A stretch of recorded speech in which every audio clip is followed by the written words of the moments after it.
Ituturo mo talaga ang I love Bohol. Pag narito ka na, nakarating ka na sa ilang mga pasyalan dito na talaga namang, lalo na dito sa Virgin Forest na ito na halos matalakbungan na ng lilim ng kahoy ang kalsada dito at dahil sa lamig ng panahon at hangin.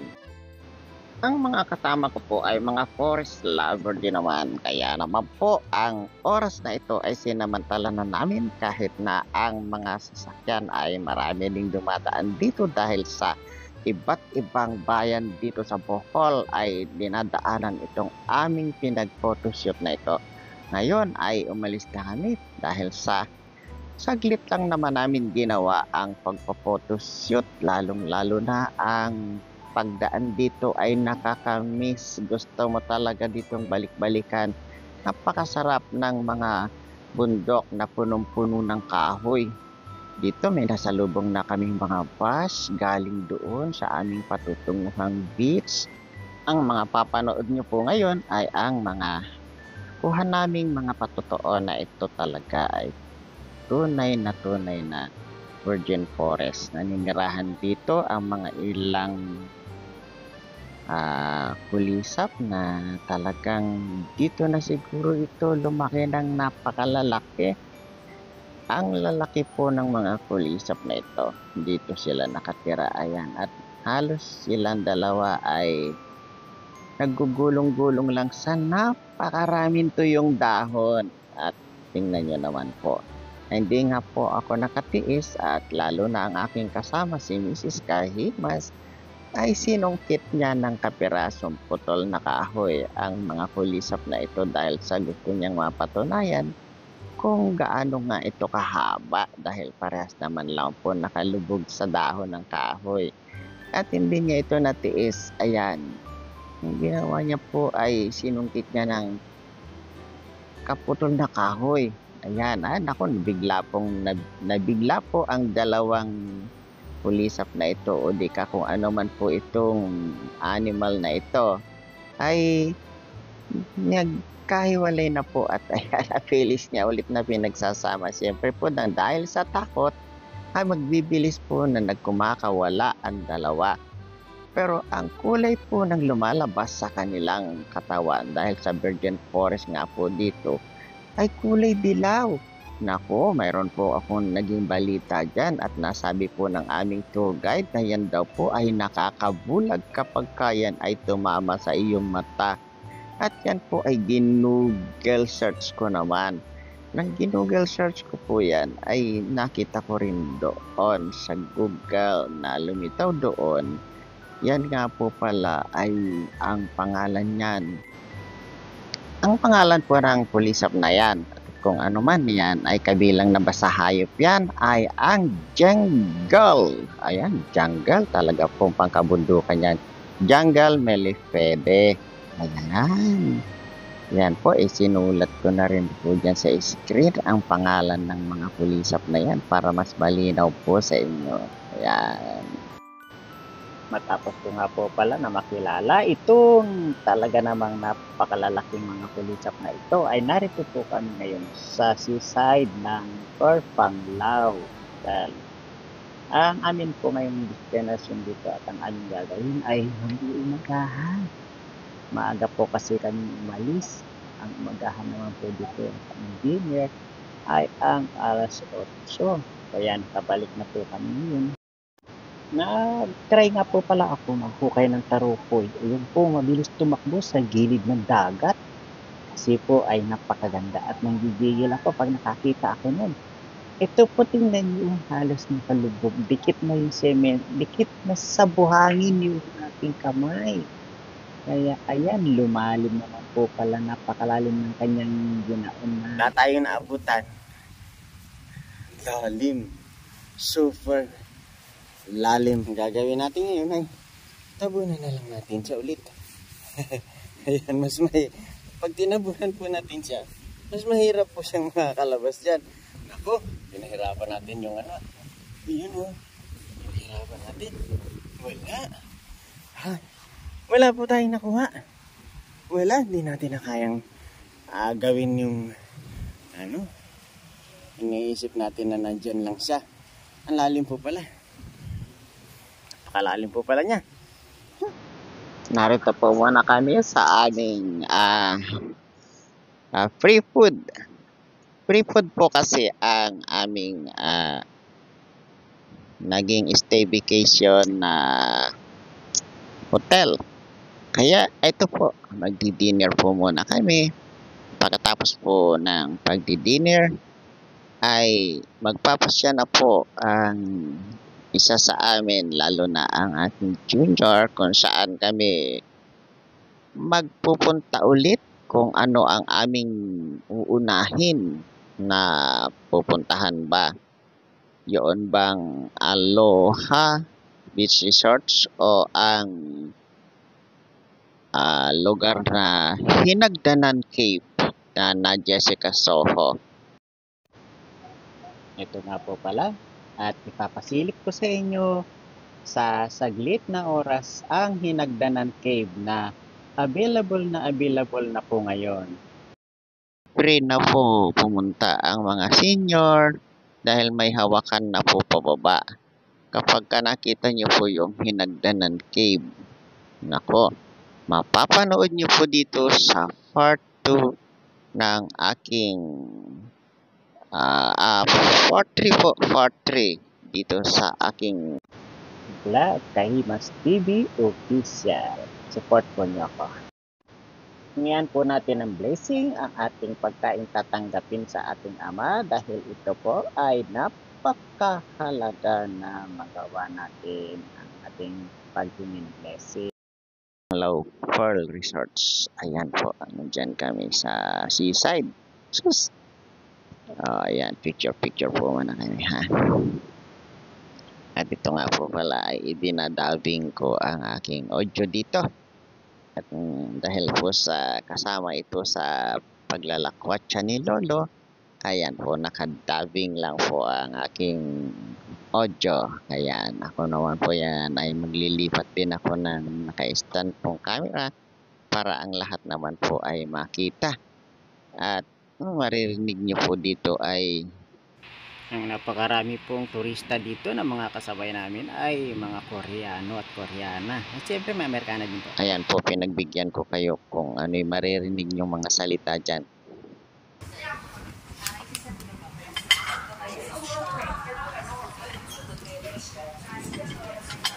Ayan, ang mga kasama po namin dito ay Koreano. Buti natin ang mga po. Napakadami po nila.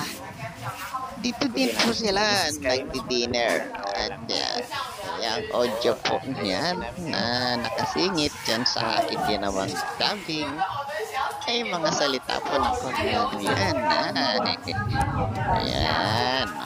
Sus, napakarami po. At maibalita ko po sa inyo, dito ay summer.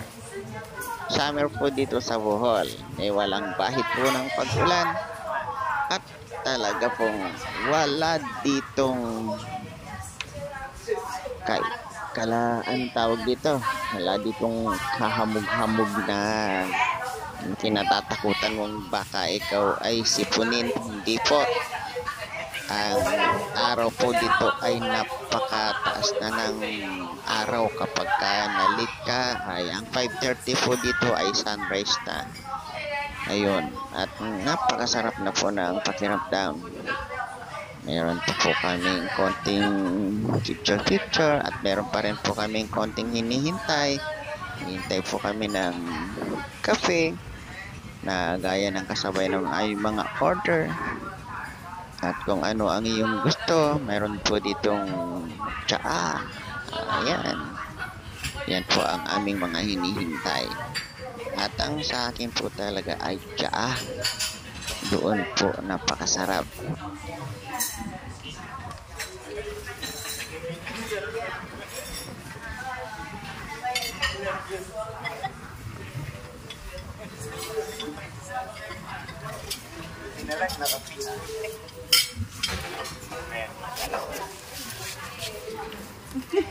Ayun po, tapos na po ang mga posting post.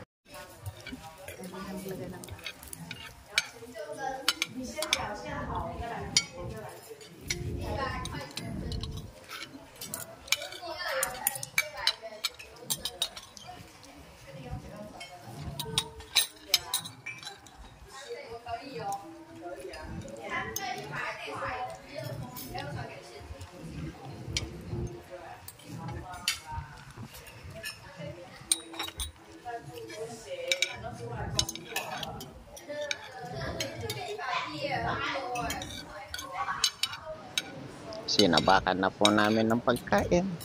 Mabilisan lang ang kain para po kami ay makapunta na sa aming bagong destinasyon. Doon po namin pupuntahan ang bagong beach na aming naka-record sa aming papasyalan. Ang mga beach po dito ay walang mga entrance fee. Ang babayaran mo lang po, automatic na babayaran mo na, ay meron ka ng babayaran tourism fee sa kahit po sa online ka ay pwede kang magbayad. Kaya po kapag ka dumating ka doon sa iyong pinakapaboritong beach at doon sa iyong mga napili, ay okay, start diretso ka na po. Lakwatsero. Ayan, si Lolong Lakwatsero po ay ito. Ang magiging lakwatsero ay natutupad talaga. Dito po ay meron pwede ditong sumalampak ka lang dito. Dahil dito ay Bermuda grass. Ako, pwedeng maupo dito. Ayan. Maupo dito si Lolong Lakwatsero. Morning. Ito, dito muna. At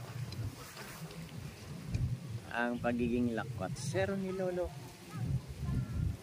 ay dito muna natin ipapahinga yung ating pagkatapos kumain. Matapos tayo kumain ay meron tayong sobrang busog.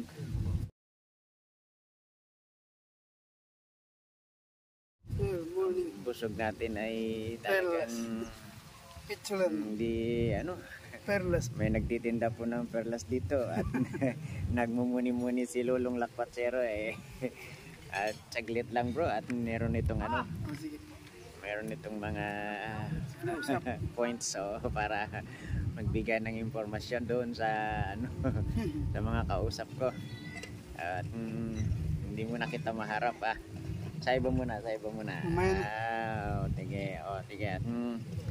mga kalolong Lakwatsero, dito na kami at gaya nga na sinabi ko sa inyo, ito lang po yung restaurant, ang lapit po dyan po yung free po dyan ng ang pag-order.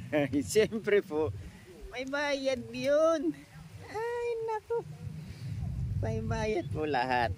Ayan, ang attire po ni Lolong Lakwatsero ay ayan, naku, ganyan po ang attire ni Lolong Lakwatsero ngayon.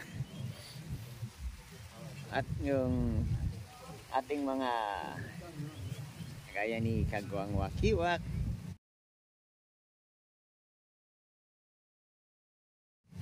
idol, mag-ingat. At dito sa pinuntahan namin sa Fort Panglao ay payapa naman dito, idol. At dito ay napakarami naman palang business dito. Bukod sa restaurant, hotel, tapos maayos ang panahon dito, idol. Friends Miss Vlog.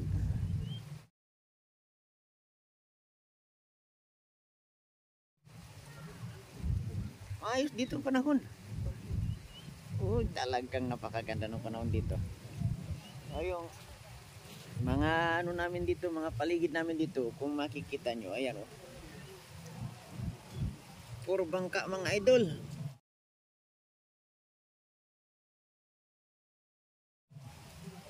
Yan puro bangka talaga dito. Ay sos, itong mga araw na to hanggang Biyernes pa kami dito.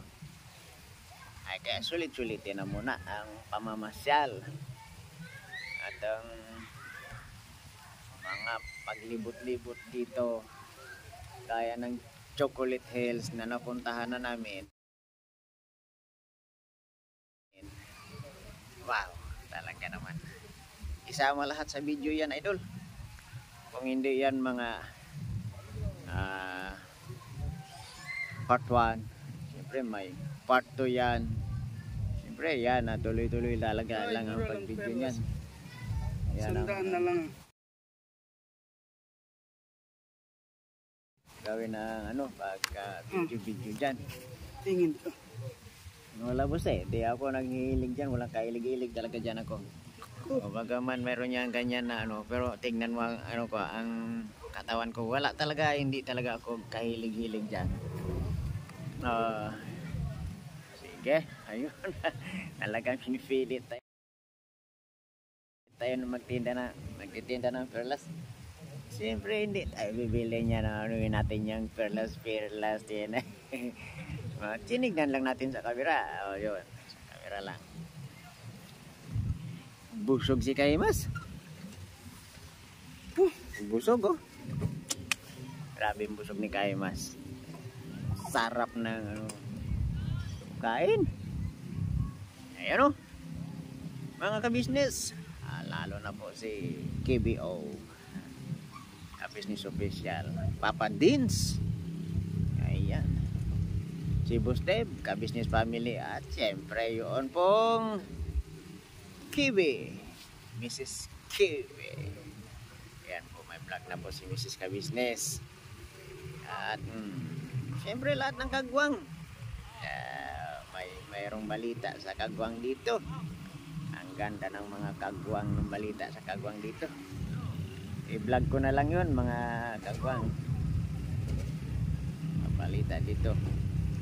At nakatagpo na rin ako dito ng mga natin, mga subscriber ng ka-business. At ayaw magpakita sa mukha. Sige lang, okay lang. Siyempre interview lang. Oops, ayun, maiwanan na ako ng mga kasama ko dito. Limit lang ang oras namin na bawat beach na pupuntahan ay limit lang. Pagka pupunta ka sa isang beach, sigurado ang oras mo ay unti-untiin mo para mabuo ang iyong panahon. Ayan po. Yan ang beach ng Panglao. Ayan. Tignan nyo yan. Yan po ang pinagmamalaki dito na Panglao Beach. Napakaganda. Diba? Yan, Panglao Beach. Yun. Ayan na po yung mga aalis na yun. Yun talaga ang mga bumibiyahe papunta roon sa isla na malayo na yun. Ayan. At minsan sumilip din tayo dito sa mga prutas dito. At pasyal ko kayo dito sa prutas dito sa nyug na kulay orange. Ayan ayan. Baka kayo ay hindi pa nakakita ng orange na nyog. Dito lang yan sa Pearl Panglao Beach. Hindi lang yan, mayroon pa talaga dun. Tara, lapitan natin dun. Ito. Ayan di ba? Yan ang orange na nyog. Ay, totoong nyog to. Totoo. Totoo to. Tingnan nyo ba? Diba, napakaganda. Ayun, at mag-outro po si Kahimas para magsabi sa inyong mag-ingat po tayong lahat. Lahat ay gawin natin ang pag-iingat para tayo ay makagamit muli ng ating bukas. Ayun. Siyempre po, may panibagong na kami nito. Panibagong ride. Ayan, si Kahimas. Back to table na ng food namin. Ayan po. Ayan. Thank you for watching po.